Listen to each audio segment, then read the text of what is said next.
Hello one and all, welcome to Seeing Through Glass, welcome to Porsche Guildford. I'm here because inside is my new GT3. 18 months after first driving one, around 10 months since putting a deposit down and ordering one, my car is finally here.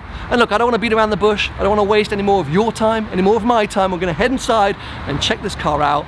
Before we do that, what I would say is hang around till the end of the video, because firstly, there's something quite controversial I've done to my car, and secondly, I think I might have got part of the spec wrong. But we'll get into that later. Let's go find my car.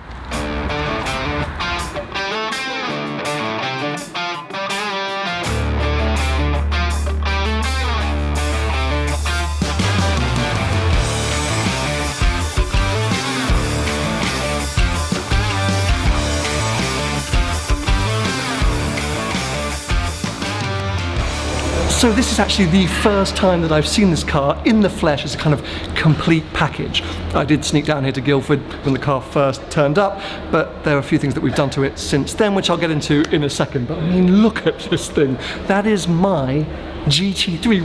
What is actual life? It's been a good start to 2023. If you don't follow me on Instagram, maybe don't listen to my podcast, or you didn't see my post here on YouTube, me and my wife Vicky actually welcomed a baby girl into the world just before Christmas. So with that, and now this, I'm feeling pretty positive about the future. I said I didn't want to beat around the bush too much, so let's get into it and talk you through this spec, starting with the colour, which actually I revealed earlier this week on my podcast. This is Racing Green Metallic from Porsche's PTS, Paint to Sample range. It's heavily inspired and actually kind of based on Aston Martin Racing Green. It actually used to be called Aston Martin Racing Green.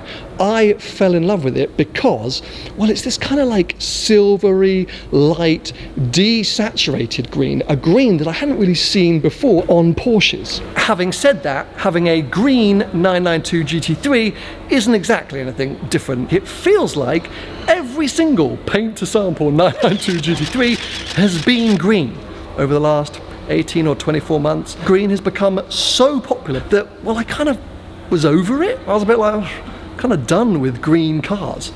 But this is the first time I've ever ordered a car new from factory, spec'd a car how I wanted it.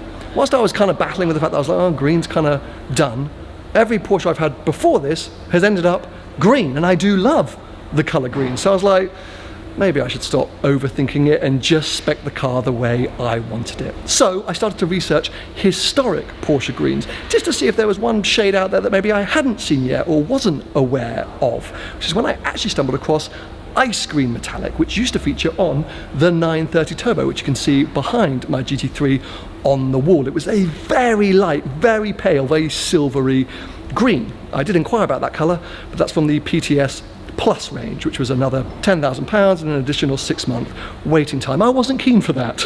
So upon browsing with a little bit of consultation through a few Porsche friends, came across Racing Green Metallic, and it is very close to Ice Green Metallic. It's a little bit more saturated, and I have to say I am ecstatic with how it's turned out. Okay, moving on from the colour, let's talk about some other options that I spec'd for this car. So you can see firstly the wheels, which I spec'd in silver. I kind of always knew I was going to go for silver wheels no matter what the paint, but I did consider for a second, I think they call it the sort of dark palladium, the grey coloured wheels, and I saw a few other cars spec'd with Racing Green Metallic paint that had gone for the grey. It looked all right, but as I say, I kind of always knew that I was going to want the silver. I've also got the front end lift system, and then as you can see, denoted by the yellow calipers, carbon ceramic brakes. These are actually the things that kind of held up my production a little bit, delayed delivery of this car, because I think Porsche is still struggling to get hold of carbon ceramics. So quite how I was lucky enough to get them on my car delivered here in January, I don't really know, but anyway, absolutely winning.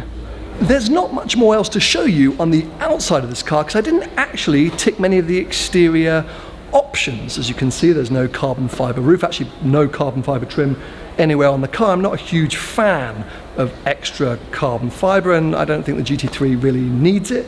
I did choose the exclusive design rear taillight, which basically makes it clear rather than red. Having that red striped bar at the back just didn't kind of work, I don't think, with the other colours of the car, so super happy with how that turned out. No tinted glass, I thought clear glass looked better. And yeah, I'm not really sure what else I could have chosen for the exterior of this car, but I was very happy to have it like this kind of classic, clean look. I actually forgot to mention these are the standard PDLS headlights, not the PDLS Plus. I thought these would do absolutely fine. And then tucked away in here, I opted for the exclusive design fuel filler cap. Not really sure why I went for that. Seems a bit pointless, but I mean, it looks nice, I guess. So that really just leaves the interior, and you may have noticed it from a few of the other shots, but yeah, in there is where things get a bit jaunty.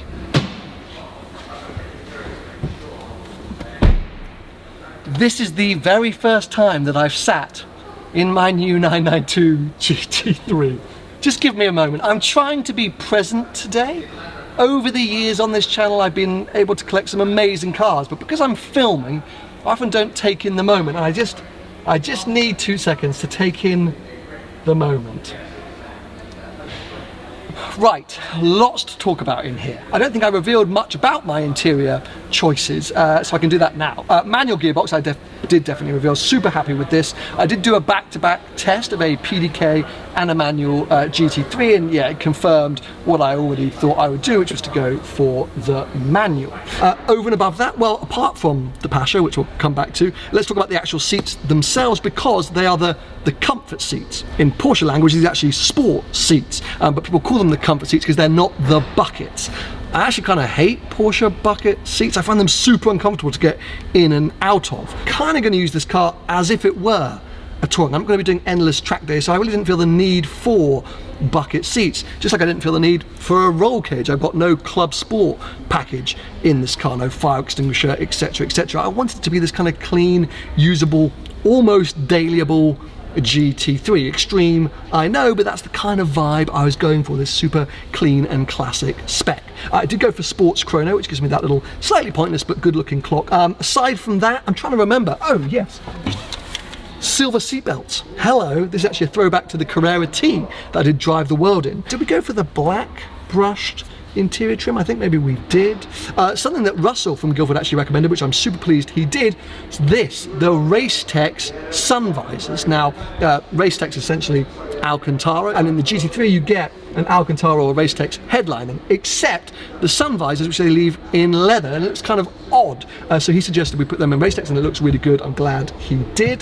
Racetex steering wheel, which, well, we'll come back to that later. When I ordered my GT3, and actually I'm pretty sure for all winged GT3s in the UK, you can only have a black interior. They let you choose a bit of stitching, but that's about it. It's just black. I think for the touring you can have different coloured leathers and things like that, but yeah, not for the wing car. And actually, when I spec'd my car, even if I was having a touring, I couldn't do any other colours. It was just black, very boring. So I chose the stitchings to make it pop a little bit and tie in with the seat belts. But then the Pasha, which actually didn't come from factory. It was done by the legends at D-Class Automotive, who I featured quite a few times on this channel. They retrimmed my Ferrari 360 steering wheel, they built the custom parcel shelf for my Carrera T, they've done a number of other bits and bobs on my cars over the years. They are genuinely one of the best in the world at interior trim work. And you can probably see that by these seats. They look like they were done from factory. And the reason I did this is, firstly, this car's kind of harking back to a different era of Porsche. I like celebrating heritage and history, and whilst this colour is a bit of an Aston Martin colour, it was inspired by lighter tones of yesteryear. And Pasha featured on 924s, 928s and a few 911s in the 1980s. It's a super retro sort of heritage pattern, but funny enough, it's been kind of making a comeback, and there are 2 or 3 other 992 GT3s that have featured Pasha material. I'm obsessed with it, and I'm super pleased we also did the door cards, because this gives it that real factory finish. If you look at the Sport Classic or any cars that have been through the Porsche exclusive manufacturer program, they don't only do the seat inserts, they also do the door cards, and I wanted that kind of factory finish look and feel. And yeah, D-Class have just absolutely hit it out the park. These look and feel fantastic. Of course, can put it all back to the stock standard factory spec if I ever decide to sell this car, but for now, this is my car. This is collection day. Sitting here right now, boy, does this feel special. Am I forgetting a few other options in here? Potentially, but you got the gist of it. Now, I did mention at the start there's something a bit controversial I've done with this car, and that actually isn't the Pasha seats. It's the tyres. Now, I've spoken about this quite a lot, actually here on this channel, but also on my podcast, but you'll notice that this car is wearing Pirelli P0s. Now, from factory, it comes with the Michelin Cup 2s, which are very sort of track-focused tyres.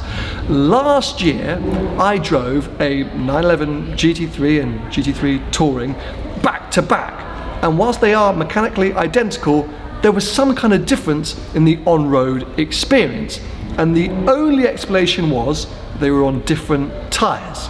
One had the Cup 2s and one on P0 courses. And those P0 courses just made the UK road driving experience that tiny bit more supple or less frenetic. I couldn't quite believe it was the only difference, but I then spoke to a journalist at Pistonheads who wrote an article about the same thing, and since then Joe Achilles, a fellow YouTuber, has had the exact same experience and made the same declaration. Over and above that, Spike Ferriston from Spike's Car Radio over in America had a 992 GT3 Touring, and he was told to switch to Pirelli P0s by Jerry Seinfeld and said that it transformed the car on the road, because this 992 GT3 variant is a lot more sort of twitchy and frenetic, especially at the front end, than previous generations. And because of the fact that I'm going to be using this car the majority of the time for long road trips and journeys and mountain roads, so on road driving rather than on track driving, I wanted to enhance that road driving experience as much as possible.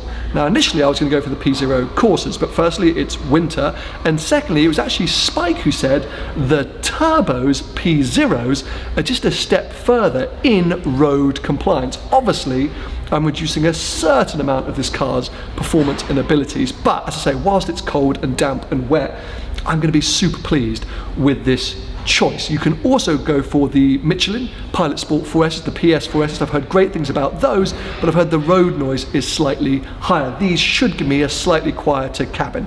I'm sure when it comes to the summer, I'll experiment once again with, well, probably the Cup 2s, but more likely the P0 courses and a few other options. I also have a trip coming up that may require winter tyres, but that's getting a bit stressful. So yes, the car's on Pirelli P0s. I don't care what a lot of you might say, that's the choice I wanted to make. So there you go, my new GT3, yes, racing green metallic, Pasha interior, P0s on the wheels.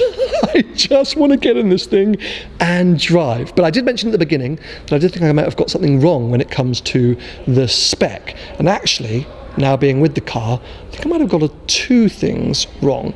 Firstly, the yellow calipers. I can't quite decide.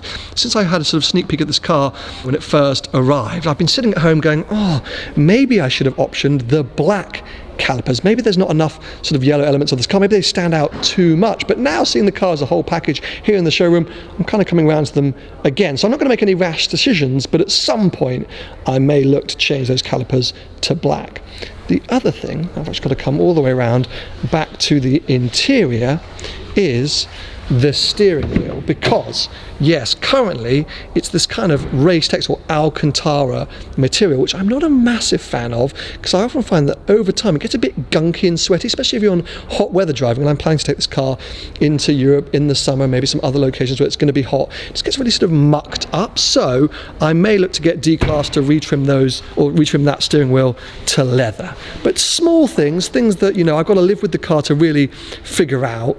Fundamentally, I could not be happier with how this car turned out.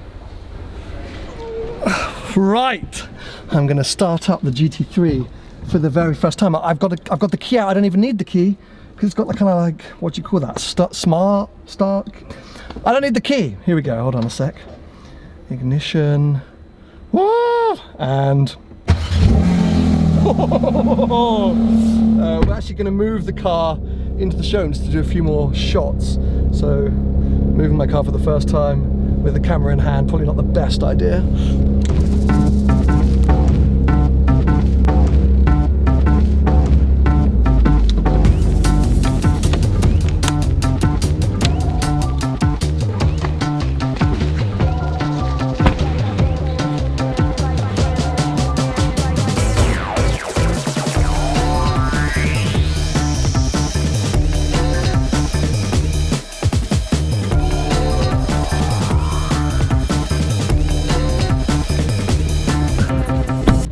Okay, NAF collection photos done. It's time to finally hit the road in this thing. Right, I haven't even set up my seats. Put the ignition on. 18-way adjustable, electric, look at this. All the positioning, that's gonna take me a while to get used to. Mirrors, check. No, that's the window. I'm having to figure all this stuff out. Okay, right, power on, people. Okay then, first few miles in my new GT3 ahead. This is a mad experience.